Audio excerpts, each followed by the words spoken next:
Merci beaucoup, mon père. On va saluer aussi Maman Aimée qui est avec nous. Bonjour Maman Aimée. Bonjour Maxime, bonjour Père Roger, bonjour à tous les autres. Bonjour maman. Merci de nous rejoindre pour cette catéchèse. Vous allez aussi nous proposer donc la version du Saint-Père d'un moment à l'autre. Le débat est ouvert, 081 99 66 098 pour nous écrire un message SMS et WhatsApp. Pourquoi ne pas nous laisser aussi des voices, on va vous écouter. Appelez-nous en direct au 082 016 35 12 au 090 68 16 742.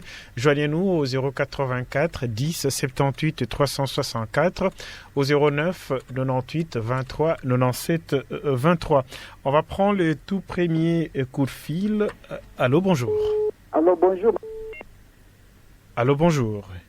C'est Félicien Katumba de Marie. Je vous ai appelé à partir de la paroisse Saint-Pédis Ngiri. On vous écoute. Merci, mon père, pour la catéchèse. Sans plus tarder, voici mes 3 petites questions. La première, dans la lecture de ce matin, j'ai écouté Paul dire il faut abandonner quelqu'un dans les mains du Satan. Cela veut dire quoi? Abandonner quelqu'un au pouvoir du Satan. Ma deuxième question est de savoir est-ce qu'il y a des différences entre un athée et un païen? Et ma dernière question. Voilà, un petit souci technique. Je crois qu'on va rester sur ces 2 questions posées par Katumba, mon père Roger. Merci beaucoup à notre frère Katumba qui nous a posé ces questions. La première question est tirée de 1 Corinthiens 5, de 1 à 8. C'est l'évangile du jour, plutôt la première lecture du jour. Ce fameux monsieur qui vit avec la femme de son père. C'est dans la communauté de Corinthe. C'est une communauté qui a connu pas mal de problèmes de mœurs. Quand on dit aujourd'hui corinthiser, c'est un verbe péjoratif qui vient du mot Corinthe. Et corinthiser, ça veut dire sombrer, se fourvoyer dans la dépravation de mœurs. Donc, ça veut dire que Corinthe était une communauté un peu considérée comme telle, c'est-à-dire où il y avait beaucoup de problèmes de mœurs. Et entre autres, ce dont Paul parle dans 1 Corinthiens 5, de 1 à 8, cet homme qui vivait avec la femme de son père. Quelle est la position de Paul? Si on ne lit pas très bien ce que Paul écrit, on risque de croire que Paul est en train de maudire cet homme-là. Mais il faut être un peu attentif à la rhétorique paulinienne.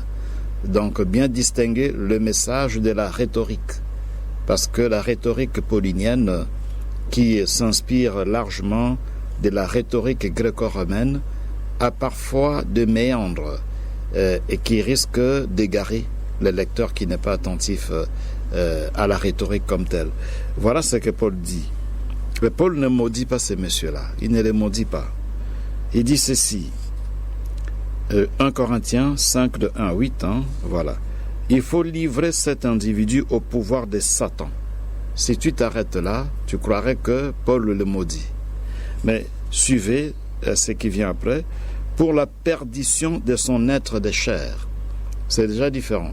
Il faut le livrer au pouvoir de Satan pour la perdition de son être de chair. C'est pas pour la perdition de son âme. Et enfin, voilà ce qu'il dit. Ainsi, son esprit pourra être sauvé au jour du Seigneur. Donc c'est la rhétorique en fait. Il faut retenir ceci, qu'il s'agit de livrer son être de chair au pouvoir de Satan. Comme qui dirait qu'il s'en aille au diable. Au diable nos péchés, au diable ce qui est charnel en nous, pour la perdition de son être de chair, mais en même temps aussi c'est pour le salut de son âme. Donc ce que Paul dit ne concerne pas l'âme de cet homme-là, qui doit être voué au Satan, mais c'est plutôt son être de chair, c'est-à-dire ses péchés. Ce qu'il a comme faiblesse, comme charnel, eh bien ça, il faut vouer ça à Satan, pour la perdition de son être de chair, tandis que tout cela se fera évidemment pour que son âme soit sauvée, pour son salut au jour du Seigneur. Alors la deuxième question, athée et païen. Athée, c'est celui qui dit qu'il ne croit pas. Je crois que c'est ça. Celui qui dit qu'il ne croit pas. Et parfois aussi, c'est celui qui ne croit pas. Il est athée. Soit il dit qu'il ne croit pas, mais la façon de vivre montre clairement que c'est quand même quelqu'un qui croit. Ou bien il dit qu'il ne croit pas et en réalité il ne croit pas non plus, parce qu'on le voit aussi dans sa façon de se comporter. Donc une sorte d'athéisme pratique. Alors, les païens, c'est vraiment péjoratif, c'est-à-dire celui qui, de par sa vie, s'oppose à l'évangile. Chez l'athée, il y a des athées dont on croirait chrétiens. Il y a des athées que j'ai connus qui vous disent moi je cherche toujours les biens de l'homme, mais je ne crois pas en Dieu. Il y a des gens qui vous disent ça. Et vous allez remarquer que parfois c'est une personne intègre, mais dit qu'il ne croit pas en Dieu. Donc chez l'athée, il y a des convictions religieuses qui le déclinent officiellement, telles que je ne crois pas en Dieu, mais parfois la vie est proche de l'évangile, sa façon de vivre. Mais un païen, c'est celui dont la vie, la façon de vivre est loin de l'évangile.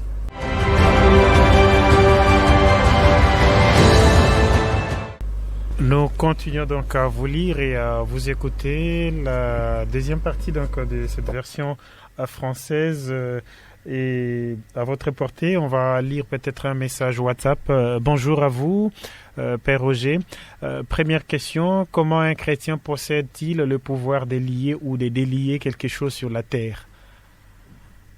Deuxième question, considérer un frère comme un païen est-il synonyme d'un enfant du monde où sévit les antivaleurs?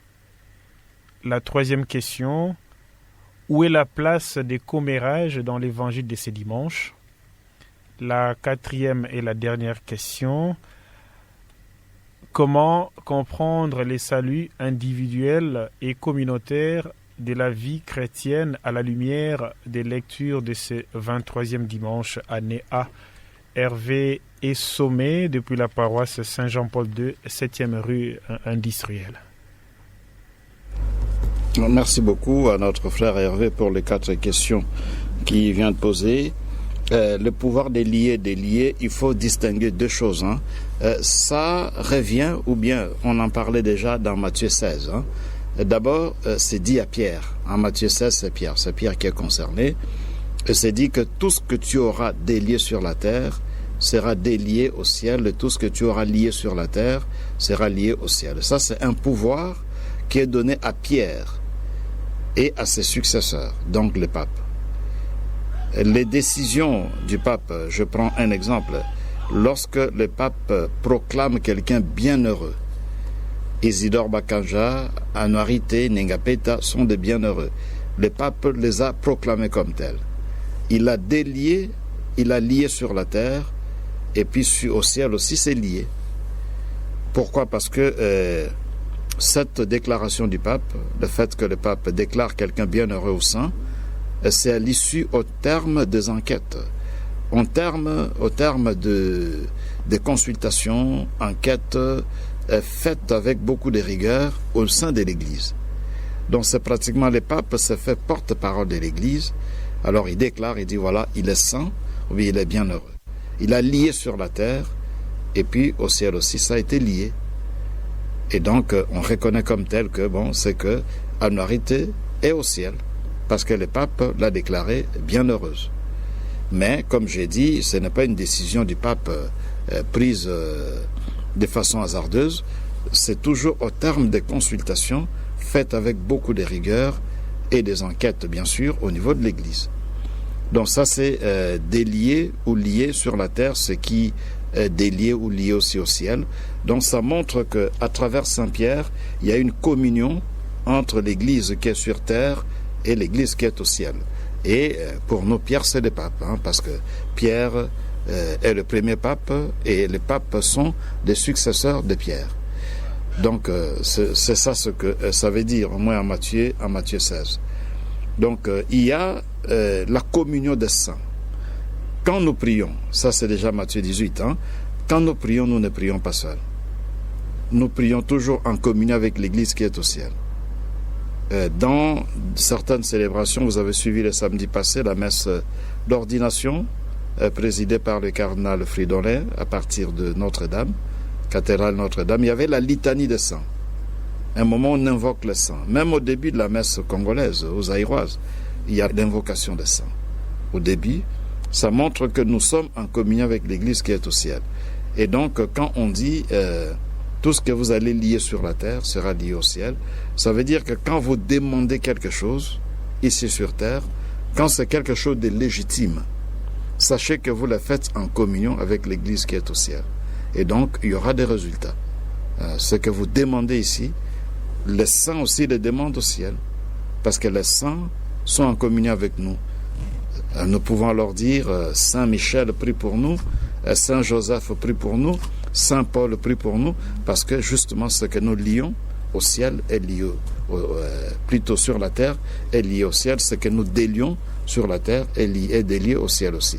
Donc c'est par rapport à la prière en Matthieu 18. Mais en Matthieu 16, c'est un pouvoir qui est donné à Pierre et à ses successeurs dans la gouvernance comme telle de l'Église. Deuxième question, que signifie considérer quelqu'un comme païen? Tout à l'heure, quelqu'un me demandait quelle est la différence entre athée et païen. Je disais que, en fait, le païen, c'est plus péjoratif encore, parce que le païen, c'est celui dont la vie est loin de l'évangile. Un athée peut être aussi païen. Et vice-versa. Un païen peut être païen parce qu'il est athée. Alors, les païens dans les contextes de Matthieu 18, il faut les considérer comme païens, c'est-à-dire comme excommuniés. C'est ça ce que ça veut dire en fait. Comme excommunié, il n'est plus en communion avec l'Église, parce que l'Église a parlé, mais il a refusé d'écouter l'Église. C'est lui qui a engagé la démarche relative à la correction fraternelle, a commencé par les voir face à face, il n'a pas écouté. On a associé des témoins, des sages, 2 ou 3, il n'a pas écouté. Et finalement, on a associé l'Église, il n'a pas écouté. Donc il n'est plus en communion avec l'Église, il est ex-communion. C'est ça ce que veut dire païen dans ce contexte-là. Mais cela ne veut pas dire qu'il est abandonné, qu'il faut le maudire. C'est une sanction thérapeutique, curative, parce que ça lui permet justement de s'amender, de se corriger pour qu'il revienne à la communion au sein de l'Église. Troisième question, des commérages dans l'évangile de ce dimanche. C'est vrai que pour éviter les commérages, il faut pratiquer la correction fraternelle. Parce que là où il n'y a pas la correction fraternelle, entendez par là les dialogues. J'approche l'autre pour qu'on dialogue, pour qu'on échange, parce qu'il y a des choses qu'on dit sur lui, ou bien qu'on dit sur nous. Quand il n'y a pas de dialogue, alors c'est les commérages qui prennent la place. Ce sont des commérages parce que vous n'avez pas entendu. Il a fait ceci, il a fait cela. On dit de lui ceci, on dit donc, vous parlez de la personne sans parler avec la personne. C'est ça, commérage. Quatrième question, le salut individuel et communautaire. Oui, les 2 aspects apparaissent dans cet évangile-là. Individuel, parce que c'est lui qui va trouver l'autre, se préoccupe de son salut. Le texte d'Ézéchiel, première lecture qu'on n'a pas eu le temps de commenter, Ézéchiel 33 de 7 à 9 dit que si ton frère est dans l'erreur, si tu ne l'aides pas à s'amender, sache que lui, il mourra pour sa faute, mais toi aussi tu seras condamné. Et donc notre salut personnel réside aussi dans le fait de dire la vérité aux autres, mais dans la charité. Mais c'est en même temps aussi une façon de chercher le salut de l'autre. Parce que quand je lui parle, quand je lui donne des conseils, s'il s'amende, il sera sauvé. Donc les 2 aspects, salut dans sa dimension individuelle et communautaire, apparaissent dans ce texte-là. Surtout là où le texte dit, à un moment il faut associer 2 ou 3 témoins. Ça veut dire que ça devient une question communautaire, question ecclésiale.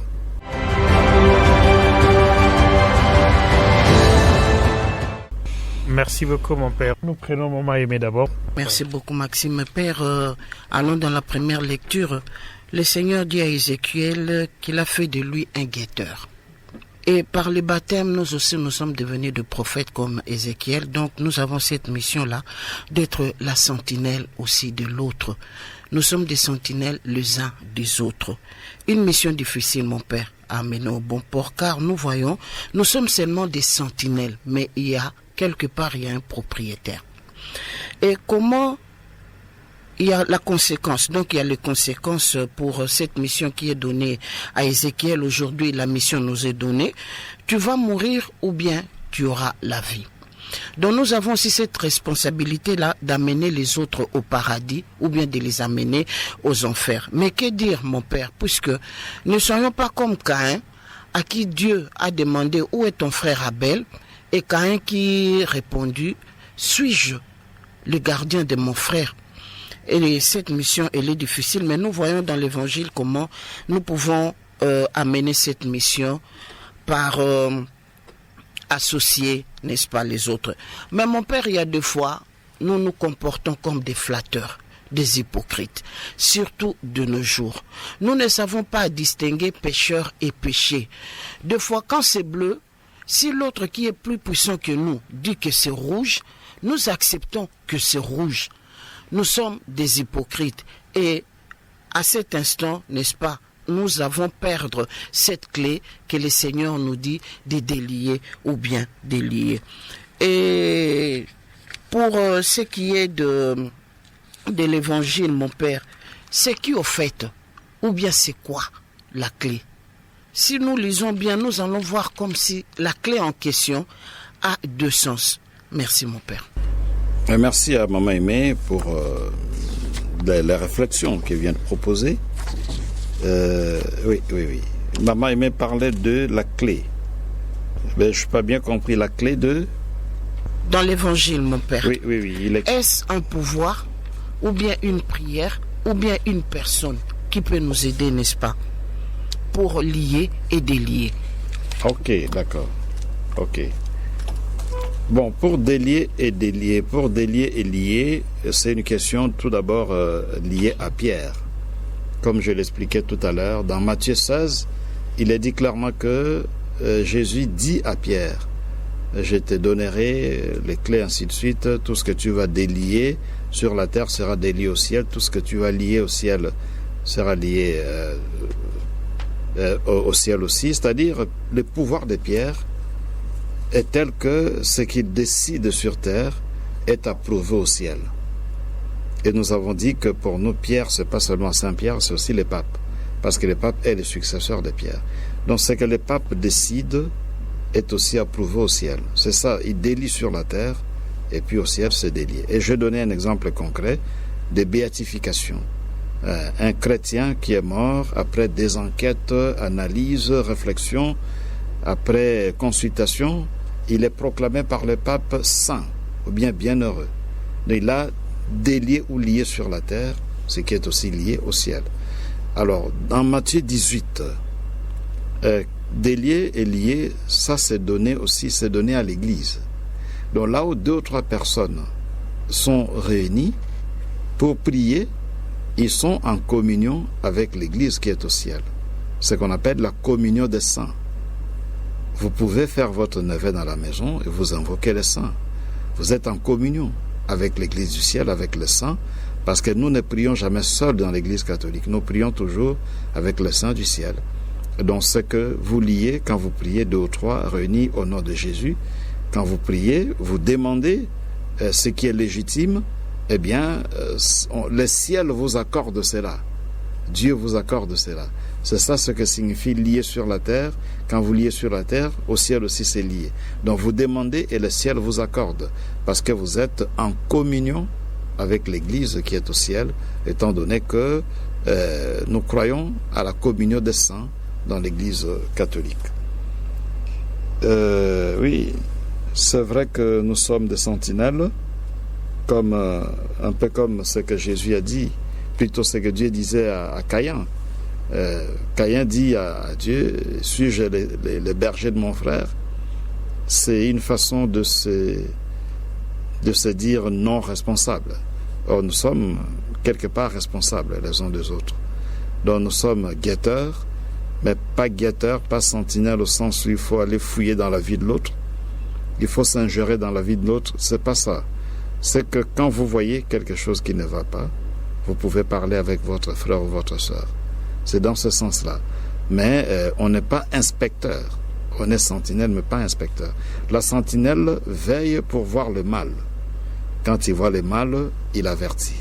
Et quand le mal est déjà là aussi, il avertit. C'est ça ce que nous devons faire. Quand on voit le mal dans la vie de l'autre, on peut intervenir. Mais on n'est pas inspecteur pour aller inspecter, pour aller fouiner dans la vie des autres. Non, les dieux ne nous demandent pas de le faire.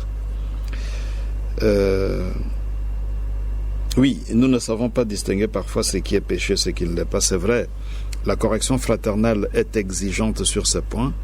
Voilà pourquoi je disais que quand on dit qu'il faut associer des témoins, les témoins sont des sages, des personnes mûres qui peuvent vous aider à résoudre des problèmes. Parce que sinon, si vous invitez des personnes complices, ça n'ira pas. Parfois, dans une correction fraternelle, vous associez des témoins qui n'ont pas la maturité, qui n'ont pas la sagesse requise. Après, ils vont diviser. Ils vont vous diviser. Parfois, il est avec celui qui est considéré comme fautif. Il commence à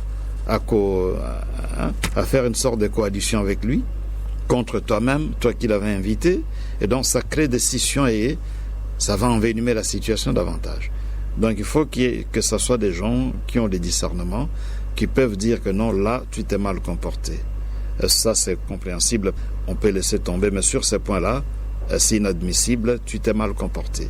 Donc, des gens qui ont le sens du discernement, des gens qui sont sages.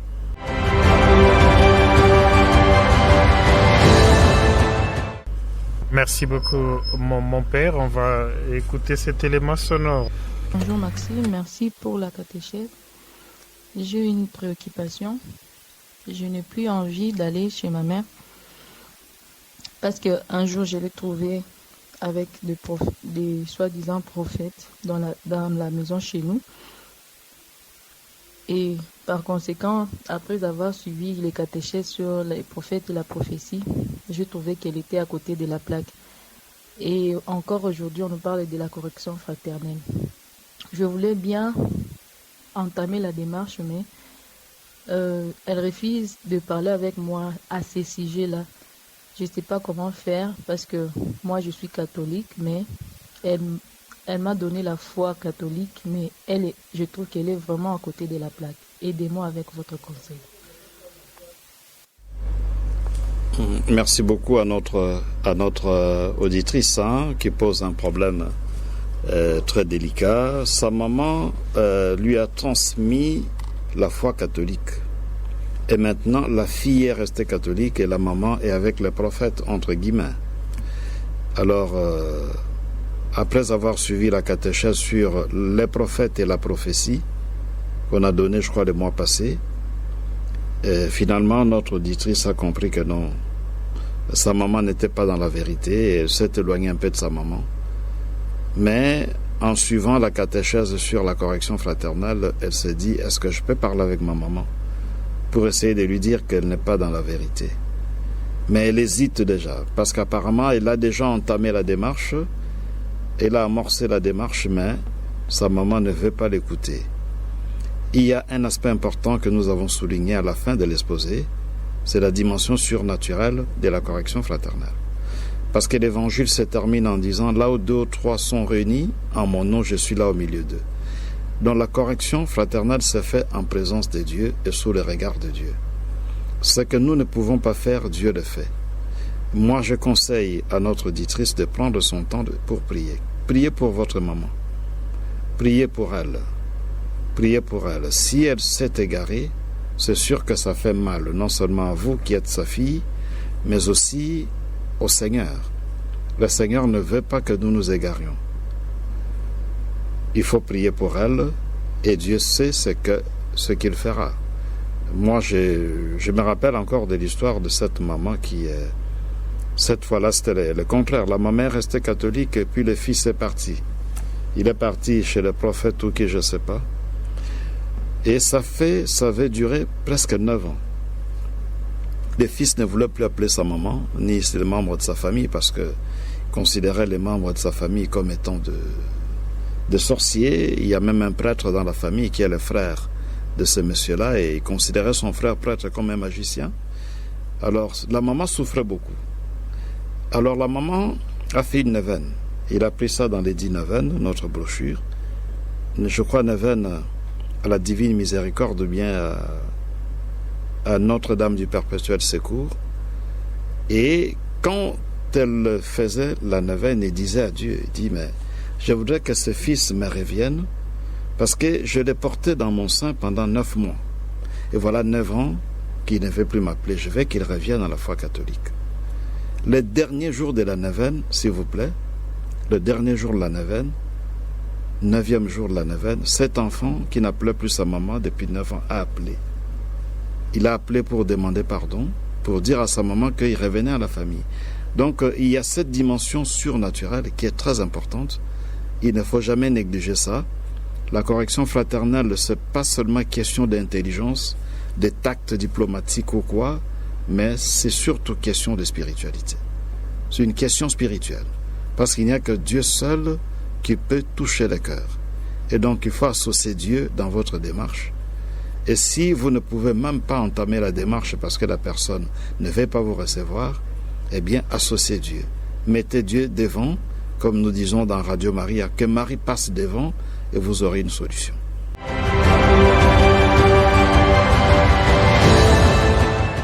Merci beaucoup, mon père. On va prendre encore un autre élément sonore. Écoutez.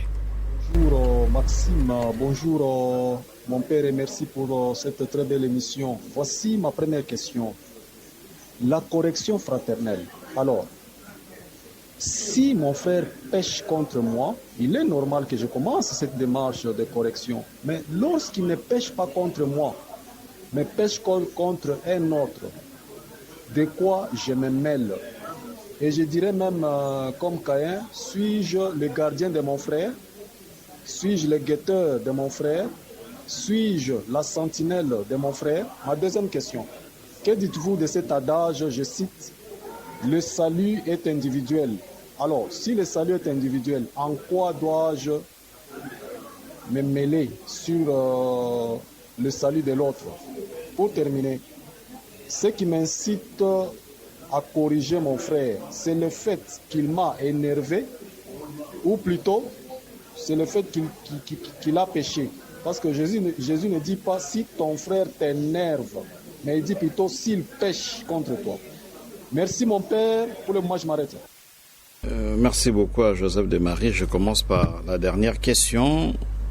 Est-ce que la correction fraternelle a lieu lorsqu'il m'énerve ou bien lorsqu'il a péché contre moi? Ben, les péchés énervent. Les péchés énervent. On ne peut pas dissocier les deux choses. Quand quelqu'un pêche contre toi, chacun sa façon de réagir aux offenses qu'on subit. Il y en a qui réagissent par énervement, il est énervé parce qu'on l'a offensé. Il y a d'autres qui ne sont peut-être pas énervés, mais ils sont conscients du fait qu'il a été offensé.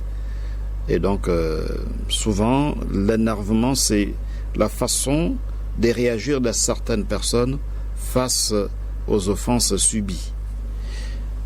Bon, si mon frère pêche contre un autre frère ou une autre sœur, pourquoi je dois me mêler de ça? Il faut s'en mêler parce que c'est dit dans la première lecture.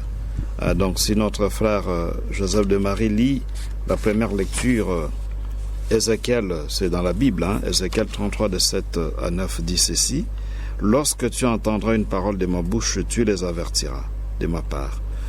Si je dis au méchant, tu vas mourir, et que tu ne l'avertisses pas, si tu ne lui dis pas d'abandonner sa conduite mauvaise, lui, le méchant, mourra de son péché, mais à toi, je demanderai compte de son sang.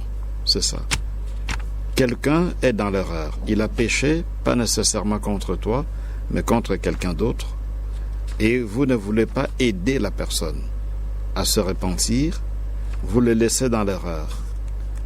Vous parlez plutôt de lui, vous le critiquez à gauche à droite, sans parler avec lui. La personne sera condamnée, comme dit Ézéchiel 33 de 7 à 9. Mais toi, on te demandera compte de son sang. On va te demander compte. C'est-à-dire le Seigneur va te dire pourquoi tu ne l'as pas aidé. Voilà pourquoi dans l'Église catholique, nous avons aussi des œuvres de miséricorde spirituelle. C'est pour aider ceux qui sont dans les péchés. Dire la vérité, conseiller ceux qui ont besoin de conseils. Eh bien ça, ce sont des œuvres des miséricordes spirituelles qui nous permettent de pratiquer ce qu'on appelle la correction fraternelle. Et si vous ne le faites pas, le Seigneur vous demandera compte. Je crois la même chose aussi, le salut est individuel, mais le salut est aussi ecclésial, parce que on ne peut pas sauver sans l'Église. Impossible d'être sauvé sans l'Église. Le salut, c'est dans l'Église, à travers le sacrement de l'Église, à travers l'écoute de la parole de Dieu annoncée par les magistères dans l'Église. Le salut vient de ça, vient de tout ça. Et donc c'est individuel parce qu'à la fin des temps, on va juger chacun selon ses actes, mais c'est communautaire, c'est ecclésial parce que on est sauvé dans l'Église. C'est difficile d'être sauvé si on n'est pas en communion avec l'Église.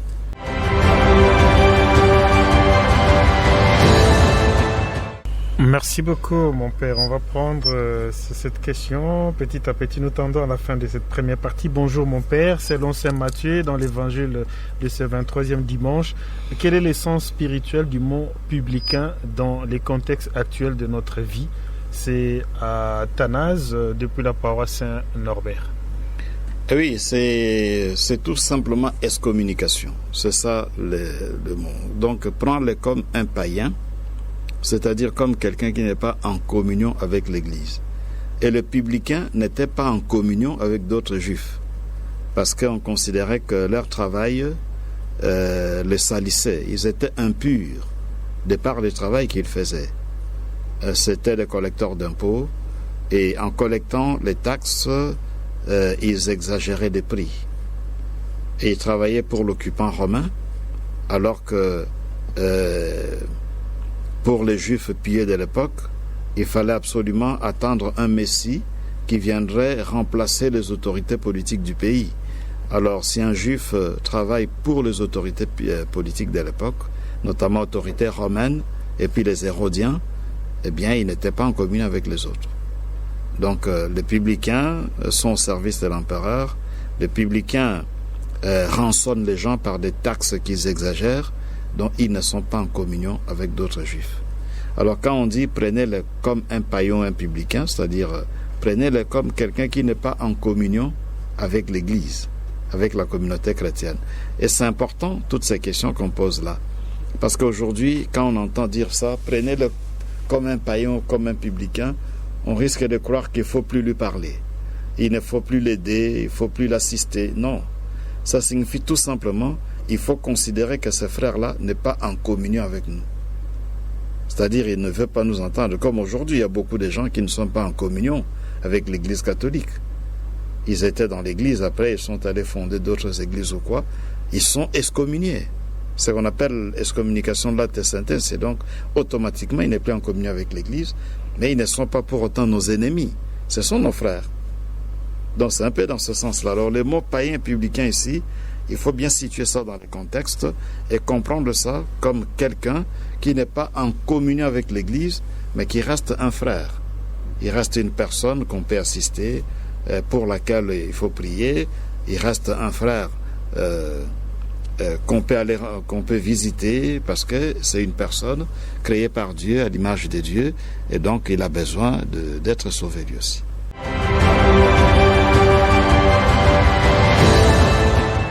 Merci beaucoup, mon père. On va écouter aussi ce que le pape a dit par rapport à ce 23e dimanche avec Maman Aimée. Merci beaucoup, Maxime. La correction fraternelle, une saine habitude.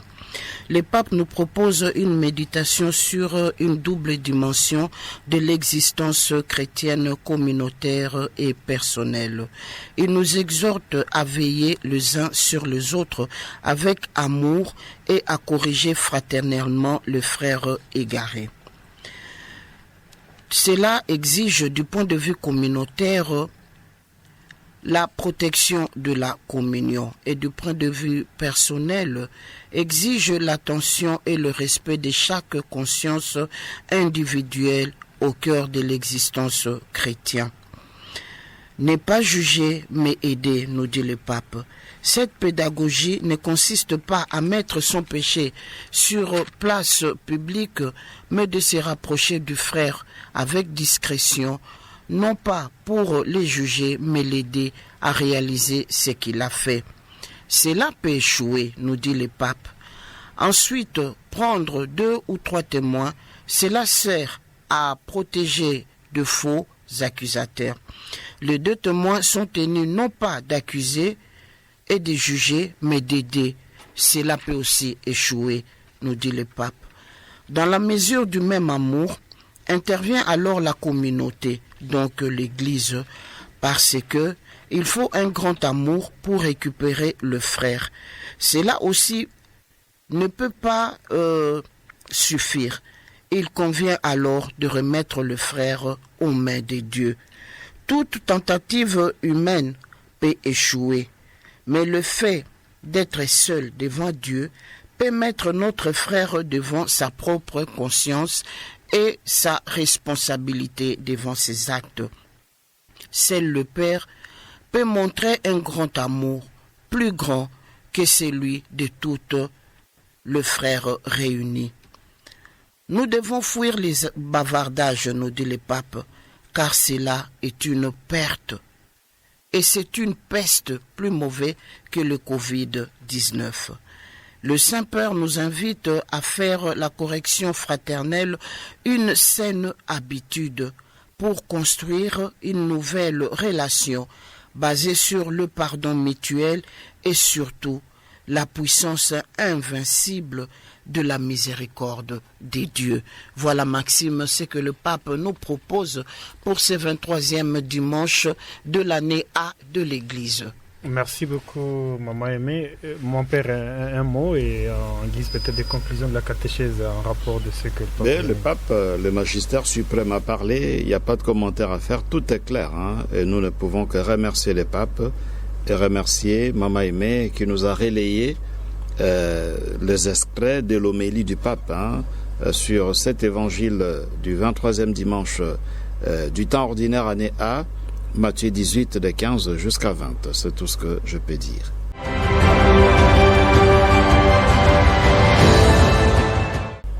Voilà, on arrive au terme, mon père. Un mot peut-être en guise de conclusion. Les mots, c'est juste un rappel. Nous sommes au mois de septembre. C'est le 7 septembre aujourd'hui.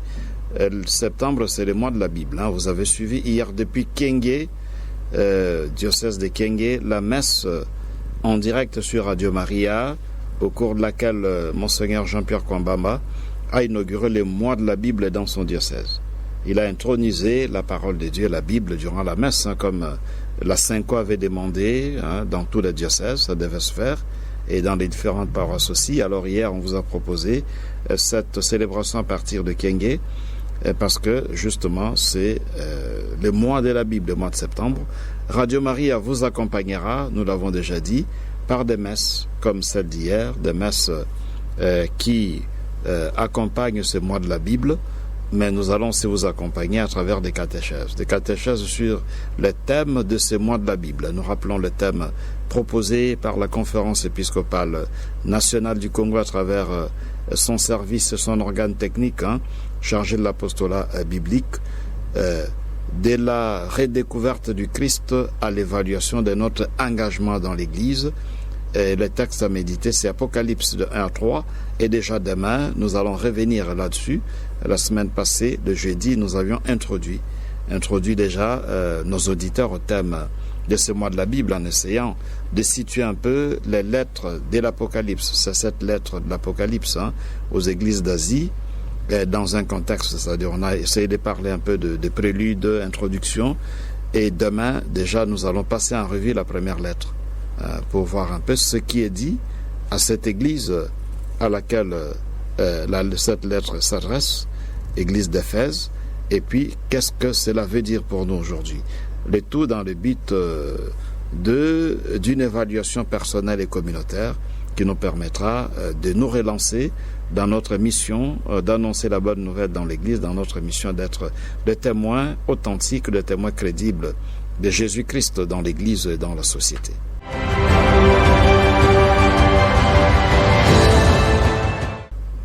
Merci beaucoup, mon père. Merci aux équipes techniques de Radio Maria Goma, Bukavu et la radio-télévision diocésaine Guizani à Boma et à Mwanda qui nous ont relayés. Merci également à vous qui avez regardé cette catéchèse via notre chaîne YouTube Radio Maria RDC.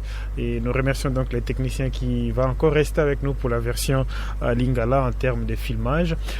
Mon père, on va clôturer par un mot de prière.